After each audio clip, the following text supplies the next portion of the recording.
पीले दांत वाली बहू। रंजना कभी ब्रश नहीं करती थी।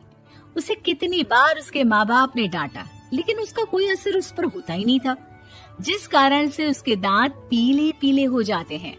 शादी के बाद। अरे बहू, वैसे तो तुझ में कोई कमी नहीं है, पर तेरे दांत इतने पीले कैसे हैं बेटा? कैसे मतलब? कोई सर्जरी थोड़ी ना कराई है। वो तो क्या नाम, मैं ब्रश नहीं करती थी तो पीले हो गए। अब क्या करूं? आप कहें तो लाल करवा लूं या फिर काले? यार ये क्या है, क्यों माँ से लड़ रही हो?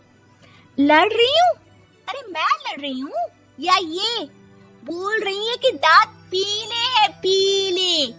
अरे तपस्या थोड़ी ना की है इन्हें पीले करने के लिए। बकायदा ब्रश नहीं किया है 20 साल तक, तब जाकर। छी, कैसी बात कर रही हो? ये उस वक्त तो पीले नहीं थे जब हम लोग तुम्हें देखने आए थे। अरे तब साफ करवा लिया होगा डेंटिस्ट के पास जाकर। अब देखो कैसे पीले पीले लग रहे हैं। रंजना सास की तरफ गुस्से से देखती है। फिर शुरू हो गई पीले पीले पीले। अरे पीले तो तब भी थे जब मेरे हाथ का रसगुल्ला उड़ा उड़ा कर खा रही थी और बोल रही थी, लड़की नहीं गुणों का खजाना दे रहे भाई साहब आप। खैर, अब वो लोग करते भी तो क्या करते, पीले दांत वाली बहू पल्ले पड़ी थी तो झेलना तो था ही। एक दिन कीर्तन में रंजना गाना गा रही थी। अरे कमला बहन, माँ का द्वार है, यहाँ तो सब शुद्ध होकर आते हैं, फिर अपनी बहू को ब्रश भी नहीं करवाती तुम। दूर से पीले पीले दांत भक्ति में बाधा उत्पन्न कर रहे हैं।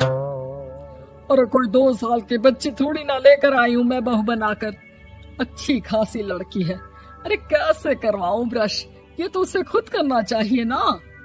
अब माँ बाप तो इसके जैसे तैसे निपटा दिए, ये नहीं सोचा कि सास कैसे संभालेगी।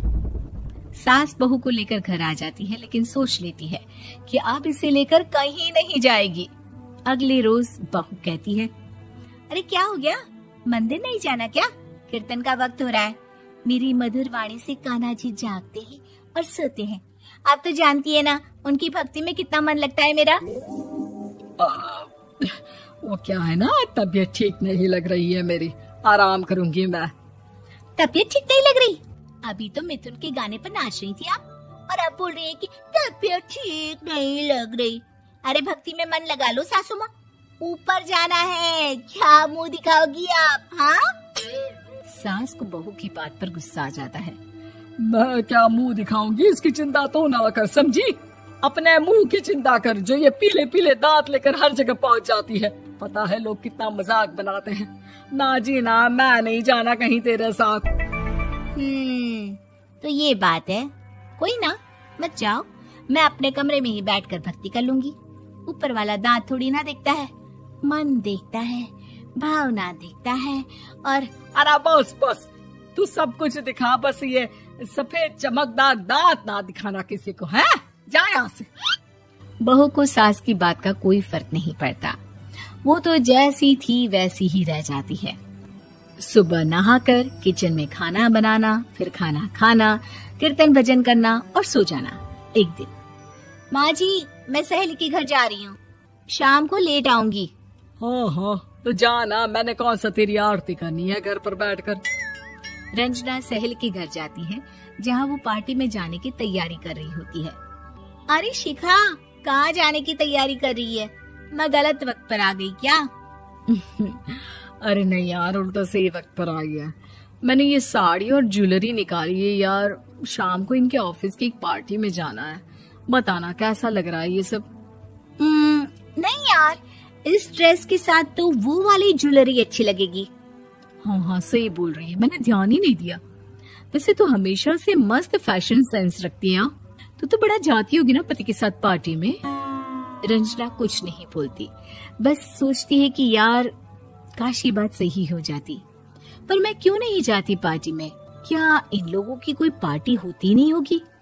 रंजना घर आती है और रात में पति से सवाल करती है, एक बात बताइए, आप मुझे किसी पार्टी में क्यों नहीं ले जाते? क्या आपकी यहाँ ऑफिस में पार्टी नहीं होती? पति बेचारा क्या कहता कि दांत पीले हैं तुम्हारे इसलिए। अरे कोई पार्टी होती नहीं हम लोगों के ऑफिस में, तो कहाँ से लेकर जाऊं? और मार्केट, मॉल, कहीं वीकेंड घूमना, कहीं तो। अरे यार सारे हफ्ते में एक छुट्टी मिलती है, तो सोचता हूँ कि आराम ही कर लूं। क्यों? रंजना मन मार के रह जाती है। पहले कभी सास के साथ मंदिर जाया करती थी, लेकिन वो भी सास ने ले जाना बंद कर दिया। घर बैठी बैठी रंजना बोर हो जाती है। तभी उसे आइडिया आता है और वो मायके जाने का सोचती है। सासू माँ, 2 दिनों के लिए मम्मी के घर जा रही हूँ। अच्छा ठीक है, आराम से जा। और हाँ, माँ से कुछ अच्छी आदत सीख कर आना कि कैसे शरीर के हर भाग की तरह दांतों की सफाई भी जरूरी होती है, समझी? शुरू हो गई ना आप। वो लोग आपकी तरह नहीं है कि छोटी छोटी बात का बतंगड़ बना दे। उन लोगों के लिए मैं मायने रखती हूँ, ना कि मेरे पीले पीले दांत। रंजना माँ को बिना बताए उन लोगों को सरप्राइज देती है, लेकिन जैसे ही वो दरवाजे पर पहुँचती है, अंदर देखती है कि घर वाले कहीं जा रहे होते हैं। अब माँ, काश रंजना दीदी के दांतों वाली प्रॉब्लम नहीं होती, तो वो भी हम लोगों के साथ चलती ना बुआ जी की बेटी की शादी में। हाँ बेटा, लेकिन अब उसे कौन समझाए कि उसको उसके पीले दांत नहीं दिखते, लेकिन उसके आसपास के लोगों को कितना एम्बैरेसिंग फील कराते हैं। मुझे तो कितनी बार उसके स्कूल की टीचर ने शिकायत की कि उसके साथ कोई लड़की बैठना भी नहीं चाहती, और ना ही कॉलेज में कोई उससे बात करना चाहता था। लेकिन पता नहीं क्यों उसे ये बात समझ में ही नहीं आती। कोई कमी नहीं है उस लड़की में, बस यही कि दांत पीले हैं। वो तो भला हो जीजा जी और उनकी माँ का, जो दीदी को जैसी है वैसे ही रखा हुआ है। रंजना को अपने घर वालों की बात सुनकर बहुत दुख होता है। वो सोचती है कि वो क्या करे, लेकिन फिर वो सीधा डेंटिस्ट के पास जाती है, अपने दांत चमकाती है और कसम खाती है कि वो रोज ब्रश करेगी। अरे क्या हो गया? तुम तो 2 दिनों के लिए गई थी ना, पर कोई ना, अच्छा है, चलो आ गई तो। रंजना सास के सामने आकर खड़ी हो जाती है और पूरी स्माइल करती है, उसके चमकदार दांतों को दिखाती हुई। है? चले मंदिर।